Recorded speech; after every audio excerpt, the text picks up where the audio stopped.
Welcome back to the UK Music Hall of Fame.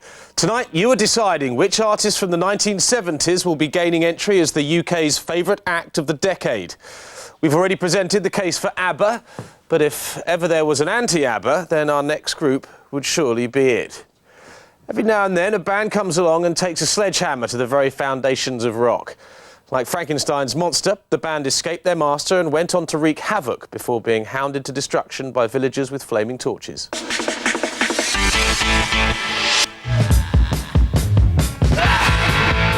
Britain in the mid-1970s was depressed. Unemployment was high and protests were commonplace. Social conditions were poor and kids were bored. Youth culture was desperate for a voice to channel their anger and disaffection. Then, along came the Sex Pistols. There was never a band to match the Pistols, not in a million years. It's brilliantly structured rock and roll. They've completely sort of reinvented a blueprint for what rock and roll can be. It's the sneer, it's that look, it's the way he stood on the stage. You could hear the bile and the hate.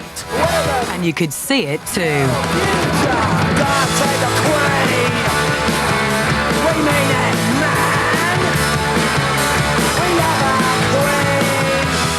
When Lydon's voice came in, I remember being terrified. I remember the word demons being in my mind. It was as if, like, demons had risen from hell. There have been lots of acts who have scared the shit out of straight society, but I don't think any band presented such an uncompromising challenge to all, conventional virtues and values as the Sex Pistols did. From the start, the Sex Pistols' live performances were chaotic, disruptive and raw.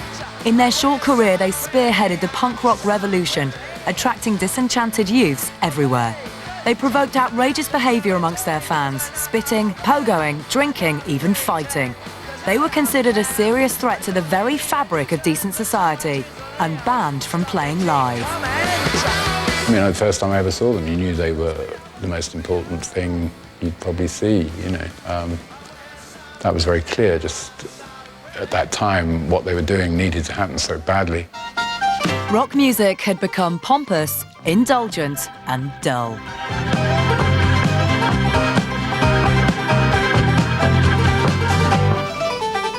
It's impossible, unless you experience the excitement of the 60s and then the dread of the early 70s and the boredom, to realise how ravishing the Sex Pistols were.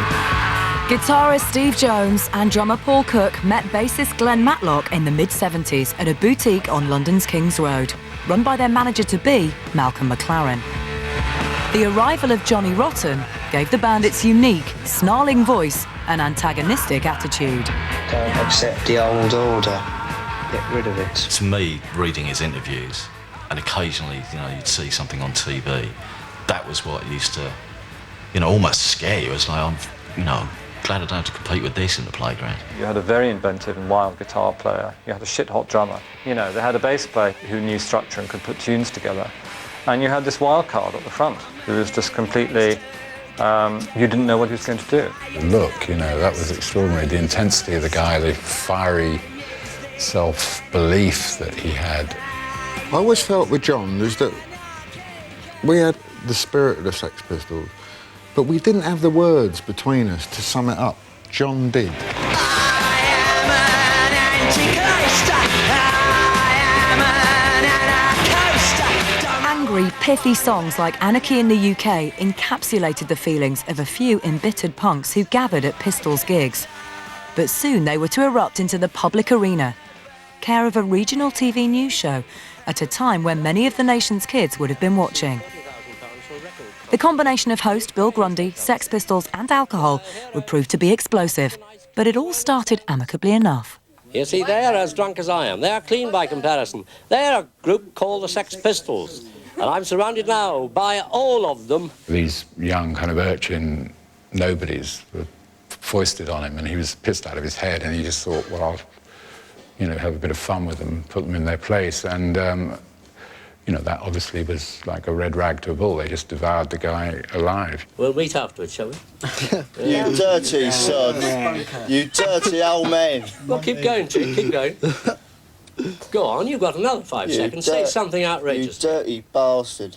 Go on, again. You dirty fucker. What a clever boy. What a fucking rotter. Well, that's it for tonight. They become legends there and then, in that one moment. It was a switch, you know, like on Star Trek when they go warp factor 9. It was that switch that just changed it, just like that. It was just great seeing people like us on the telly saying what they wanted to say. Couldn't understand why there was such a rumpus about it afterwards. The Bill Grundy show proved to be the catalyst for the punk movement, and the nation now wanted to see its infamous pariahs play live. But local councillors up and down the country did everything in their power to stop them.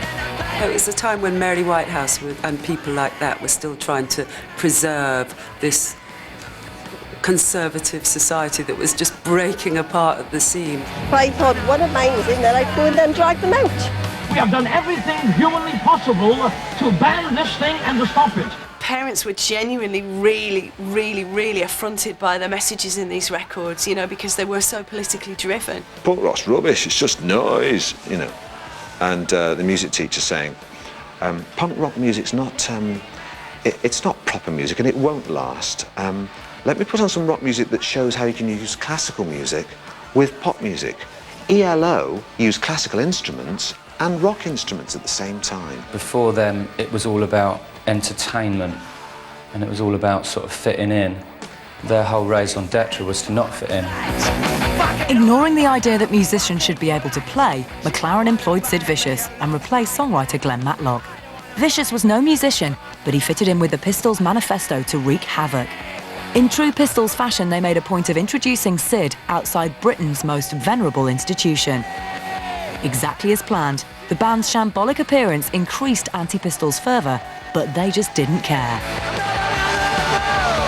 The message was a very simple message. No, fuck off. That's what it stood for. But at that point in the history of popular culture, that was the most profound statement you could make. Street parties were held across the UK to celebrate the Queen's Silver Jubilee of June '77. The Sex Pistols brought a different message from different streets, and their career peaked. God save the Queen! Despite its ban, all right-thinking moral citizens couldn't stop the blasphemous ditty going to the top of the charts. Against a backdrop of Union Jacks and defaced images of the Queen, Johnny Rotten, beer in hand, defiantly snarled out his alternative national anthem. There is no future in England's dreaming. To be #1 with that record on the week of the Queen's Jubilee just said it all. It's a beautiful piece of, like, you know, like, fuck you to English patriots, you know. We had this celebration foisted on us and there was nothing to celebrate. Then came the masterstroke. Restricted from playing on land, the Pistols hired a boat, and at the height of the Jubilee celebrations, sailed up the River Thames to the Houses of Parliament and blasted out their confrontational message. Biden was basically having a good old complain of what was the hierarchy of the society that everyone was living in at that time. In October 1977, the Pistols released their one and only album. The cover design echoed the cut-and-paste DIY attitude of punk, and the contents didn't disappoint either. It burns massive holes in my heart, that record, every single time I play it. It never ever loses any of its power, any of its energy, any of its passion. That album is a perfect slice of rock and roll. If you were to meet an alien or whatever, nobody's ever heard rock and roll, that's the record that completely and utterly explains rock and roll. Maintaining their anti-boring old fart stance, just 3 months after Nevermind the Bollocks, the Sex Pistols split up. The one record they made and the statement of intent that they made was so incredibly powerful that it's, you know, it just doesn't matter. The Pistols were a nuclear enema that revived the whole idea of what rock and roll meant. And so what that they're not like U2 and they haven't sort of like stuck around for 25 million years? Who cares?